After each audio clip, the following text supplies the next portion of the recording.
Hey everyone, my name is Chris, and today I'm going to be talking to you about some main characters and some really big world literature stories. Basically what I'm going to be doing is I'm going to be breaking down these characters and kind of giving a little background of how they came about. I'm also going to be sharing some history and the time setting of when these stories were kind of made / created, and also I'll be comparing how some of these main characters can also be similar to some Bible story characters that you might be familiar with. Now, growing up, some of y'all were probably read some fairy tale stories by your mother or father when you were going to sleep about faraway distant kingdoms or a knight rescuing a princess. A story that comes to mind that's probably really popular that most of y'all know is the story of Cinderella. Now, you know that this girl, she starts off in this household where the family was not so loving. They disrespected her, brought her down, treated her like she was dirt. And you know that the family should be the exact opposite of that. The family should be loving, uplifting, encouraging, supporting. And that just wasn't the case for Cinderella.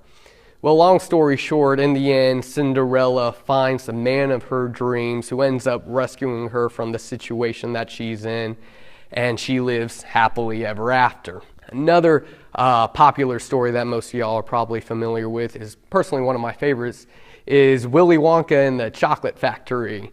So Charlie, as you know, he really didn't grow up in a wealthy family. His financial status was very low income. He had to share a house with his mother, his father, his grandpa, grandma, uncle, and aunt. And this was a one-bedroom house.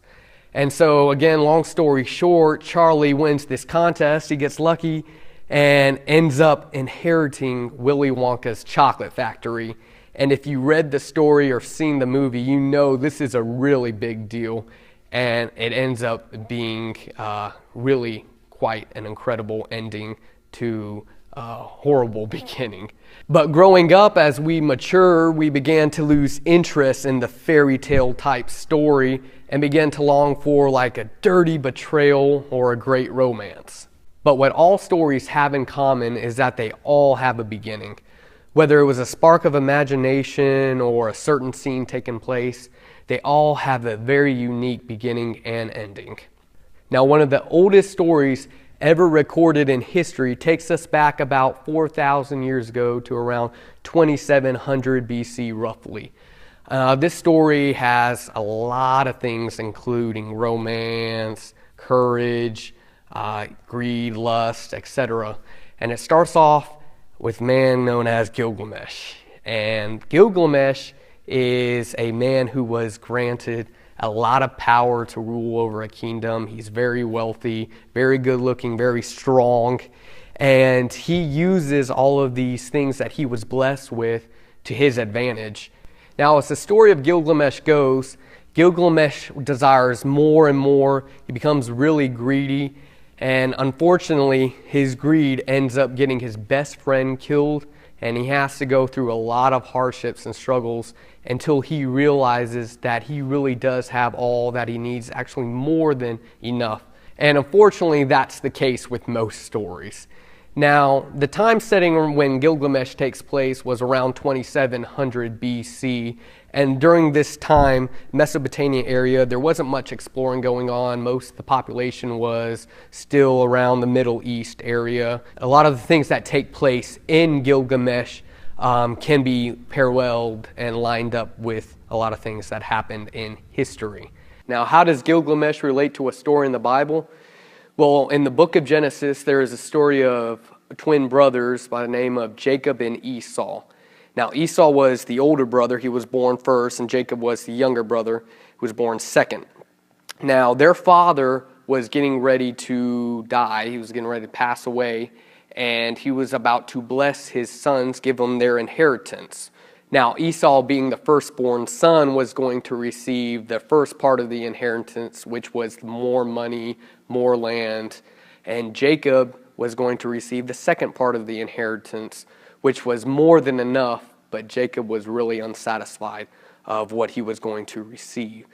So long story short, when Esau finds out what Jacob did to him, He basically declares war on his own twin brother Jacob and has a never-ending offense that lasts with him for 7 years. So as you can see, you can tell both of these stories have very strong similarities in the outcome of dealing with greed. So now we're going to jump 3,000 years to roughly around 800 AD in the world. Now what's happening is exploration is slowly picking up and England is becoming more popular.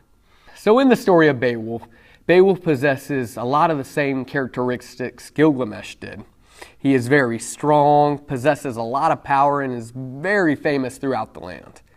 Well, Beowulf is tasked with a certain mission where if he completes it successfully, he will have infinite praises of his people.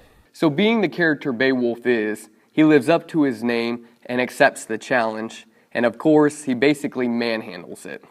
Well, after successfully completing the mission, he returns to his homeland, is overwhelmingly welcomed by his people, and is eventually crowned king. Now years pass as Beowulf rules, and he grows to be a wise ruler who is admired by all. Now when Beowulf was old, his country became plagued with the dragon. When Beowulf hears of this, of course being much older and fragile than his younger youth days, he knows he still must defend his country and his pride. Well, unfortunately, this is the downfall for the great king, and in the end, he loses his life for his pride. Now, in the Bible, there is a man by the name of Samson.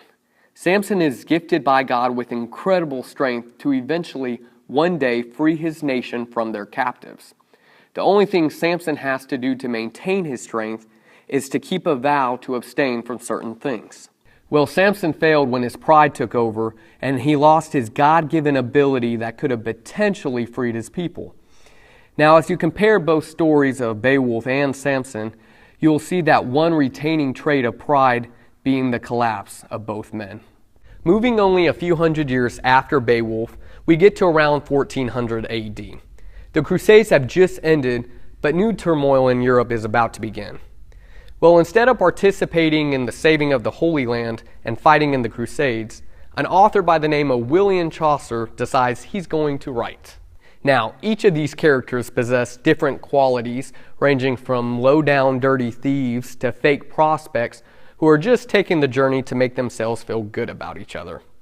Now, the funny thing about this is, on the journey, the travelers tell stories that basically contradict their own identity. Now, this configuration of many stories with hidden meanings was a unique twist to the norm. Personally, one of my favorites in world literature, the Canterbury Tales offers multiple avenues of lessons that can be learned from reading this classic tale. Now, the lessons that can be taken away from this story can easily be compared to the parables Jesus shares in the Bible. These parables documented describe certain life situations that can be very similar to those in the Canterbury Tales. So comparing the two by their moral lessons would definitely be reasoned. That being concluded, legendary stories from history can be some of the best readings an individual could ask for. Now, did some of these authors get their inspiration from the Bible? Maybe so. But trying to determine how these stories came about can be difficult. But when these authors and storytellers were going about giving their narratives, you can bet that they wanted their stories to be known throughout the ages. Their wish has surely been fulfilled. Again, my name is Chris Morningstar, and I just want to thank you for your time.